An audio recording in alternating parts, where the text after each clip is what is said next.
எடப்பாடி பழனிசாமியை முதலமைச்சராக்க உயிரை கொடுத்து உழைக்க இருப்பதாக தமிழக பிஜேபி முன்னாள் தலைவர் அண்ணாமலை தெரிவித்துள்ளார்.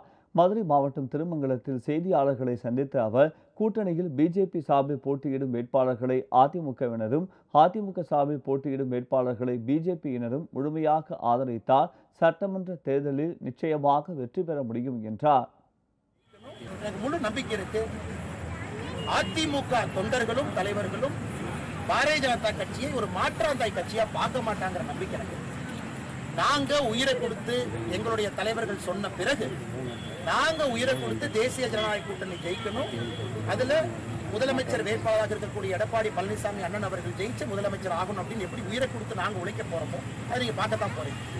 அதே போல அனைத்து இந்திய அண்ணா திராவிட முன்னேற்ற கழகத்தினுடைய வலிமை மிகுந்த தொண்டர்களும் தலைவர்களும் பாரதிய ஜனதா கட்சி எங்க நிற்கிறோம் அவர்களை நம்ம ஜெயிக்க வைக்கிறோம். அதுதான் பரஸ்பரம் ஒரு அண்ணன் தம்பிக்கான மரியாதை, அக்கா தங்கச்சிக்கான மரியாதை. பாரதிய ஜனதா கட்சி இங்க நிக்குதா, அங்க நிக்குதா, நிறைய நிக்குதா, கம்மியா நிக்குதா, அது தலைவர்கள் முடிவு செய்யும்.